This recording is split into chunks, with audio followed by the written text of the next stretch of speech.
வணக்கம் Rudra astro TV channel நேயர்களே. நான் உங்கள் அன்பான சயின்டிஃபிக் வேதிக் அஸ்ட்ராலஜர் அஸ்ட்ரோ அருண்ஜி பேசுகிறேன். நல்லது நினைப்போம், நல்லதே நடக்கும். மகர ராசிக்காரர்களுக்கு 2025 ஜூன் மாதம் எத்தகைய ஒரு மாதமாக வரப்போகுதுன்னு பார்க்கும் பொழுது, 2025 ஜூன் பிறக்கும் பொழுதே பார்த்தீங்கன்னா, ஜூன் மாதம் பிறக்கும் பொழுதே முப்பெரும் பெயர்ச்சிகள் நடந்து விட்டது. அதாவது சனி பெயர்ச்சி 2025 மார்ச் 28ஆம் தேதி, மே 14ஆம் தேதி குரு பெயர்ச்சி, மே 19ஆம் தேதி ராகுகேது பெயர்ச்சி முடிந்து ஜூன் மாதம் பிறக்குது. இத்தகைய பெயர்ச்சிகள் வந்து மகர ராசிக்கு எப்படி இருக்குன்னு பார்த்தா, 7 நாடு சனி முழுசாக முடிந்த ஒரு ராசியாக சனி மகர ராசி வருகிறார். அதே சமயத்தில் குரு இதுவரை 5ஆம் இடத்திலிருந்து ராசியை பார்த்திருந்த குரு 6ஆம் இடத்துக்கு போய் 12ஆம் வீட்டையே பார்க்கும் பொழுது சில மாற்றங்களை வாழ்க்கையில சில குடுக்கல் வாங்கல் மாற்றங்கள், பொருளாதார மாற்றங்கள், இடம் வசிக்கும் இடம் வேலைக்காக மாறுவது, இது மாதிரி பல மாற்றங்கள் நிறைந்த ஒரு பயிற்சியாக குரு பயிற்சி காட்டுகிறது மகர ராசிக்கு. அதே சமயத்தில் ராகு கேது பயிற்சியும் பார்த்தீங்கன்னா 3ஆம் இடத்துல ராகு 2ஆம் இடத்துக்கும், அதே சமயத்தில் 9ஆம் இடத்துல இருந்த ராகு பார்த்தீங்கன்னா 8ஆம் இடத்துக்கும் மாறுறார். இது பார்த்தீங்கன்னா ஒன்றுமே ஃபினான்ஷியல் விஷயங்கள், குடும்ப விஷயத்துல சில மாற்றத்தையும் சில ஒரு குரோத்தையும் கொடுக்கக்கூடிய அமைப்பு கட்டாயம் உண்டு. ஸோ இதுதான் வந்து கோச்சார் அமைப்பு ஆண்டு கிரகங்கள் பொறுத்த வரைக்கும். அதே வந்து மாத கிரகங்கள் போகும்பொழுது புதன் நன்றாக இருக்கிறது. அதாவது ரிஷபத்தில் இருக்கிற புதன் வந்து மாதத்தின் 2வது வாரத்தில் பார்த்தீங்கன்னா 6ஆம் இடத்துக்கு போறார். 6ஆம் இடத்துல வலு பெறுகிறார். ஸோ 6ஆம் இடம் மிகவும் வலு பெறுகிறது குருவின் சஞ்சாரம் மூலமாகவும், புதன் 6ஆம் இடத்துல வலுக்கிறனாலையும், சூரியனும் பார்த்தீங்கன்னா ஜூன் 15ஆம் தேதிக்கு மேலே 6ஆம் இடத்துக்கு போறார்.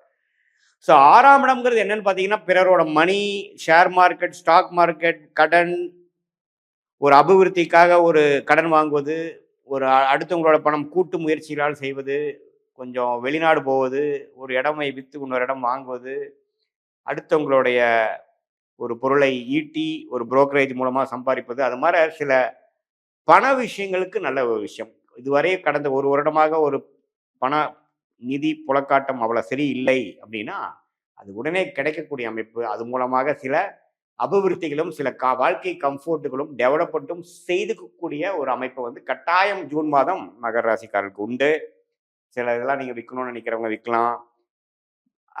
வண்டியை அபிவிருத்தி பண்ணிக்கணும், சின்ன வண்டி கொடுத்து பெரிய வண்டி வாங்கணும், ஒரு வீட்டை வந்து கொஞ்சம் அழகுபடுத்தணும், வீட்டை வசதிப்படுத்திக்கணும், அல்லது சில உங்களோட வியாபாரத்தை கொஞ்சம் அடுத்த லெவலுக்கு கொண்டு போவதற்காக ஒரு டாப்அப் லோன் வாங்கணும், அல்லது சில நகை கடன் வைக்கணும், அடுத்தவங்க கிட்ட இருந்து ஒரு கைமாத்தா வாங்கணும், அல்லது பேங்க்ல கேட்குறோம், அல்லது ஷேர்ல இருக்கக்கூடிய ஷேர்ஸை விற்று அதை கொஞ்சம் காசாக்கணும். அது மாதிரி பண விஷயத்துக்கு ஒரு குறைவில்லாத ஒரு அமைப்பு இருக்கும். அதை நீங்கள் சம்பாரிச்ச பணமா இருக்கணும்னு அவசியம் இல்லை. அது ஒரு தற்காலிகமான ஒரு சப்போர்ட்டான பணம். அதை வைத்து நீங்கள் டெவலப் ஆகிக்கக்கூடிய ஒரு அமைப்பு கட்டாயம் மகர ராசிக்காரருக்கு உண்டு.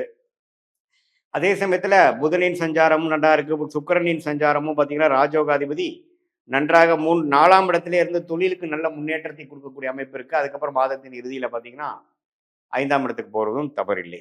செவ்வாய் 7ஆம் இடத்திலிருந்தே ராசியை பார்ப்பது இந்த பங்குதாரர்கள் நண்பர்கள் விஷயத்துல மட்டும் கொஞ்சம் கேர்ஃபுல்லாக இருக்கணும். அப்பப்போ கொஞ்சம் அவங்களுக்கு கருத்து வேறுபாடுகள்லாம் வரக்கூடிய அமைப்புகள் கட்டாயம் உண்டு. கொஞ்சம் அந்த விஷயம் மட்டும் கேர்ஃபுல்லாக இருக்கணும். ஸோ பொதுவாக பார்க்கும் பொழுது குரு, புதன், சூரியன் எல்லாமே 6ஆம் இடத்துக்கு வந்து 7ஆம் இடத்துக்கு 12ஆம் இடத்துக்கு கனெக்ட் ஆகிறப்போ பார்த்தீங்கன்னா, வெளிநாடு எதிர்பார்க்கக்கூடியவங்க, விசா கிடைக்கிறவங்களுக்கு கிடைக்கணும். கடந்த 6 மாசமா இல்லாதவங்களுக்கு கிடைச்சி போகிறது. எஜுகேஷன் போய் படிக்கணும், வெளிமாநிலம் வெளிநாட்டில் படிக்கணுங்கிறவங்களுக்கு டக்குன்னு வந்து அதுக்கு வேணுங்கிற பண வசதியும் பண உதவியும், விசா அது மாதிரி அட்மிஷன் அது மாதிரி விஷயங்களும் நடந்தேறக்கூடிய உங்களுக்கு வந்து அது நல்லபடியாக அமையக்கூடிய அமைப்பு கண்டிப்பாக உண்டு. அதே சமயத்தில் உடல் நலத்தில் சீனியர் சிட்டிசன் உடல் நல கோளாறு இருக்கிறவங்க கொஞ்சம் கேர்ஃபுல்லாக இருக்கணும். ஏன்னா இதுவரை நமக்கு வந்து ஒரு மாதிரியான ஒரு சிம்டம்ஸ் இருக்கிறது. அதை நெக்ஸ்ட் லெவலாக போய் டெவலப் ஆகக்கூடிய அமைப்புகள் கட்டாயம் உண்டு.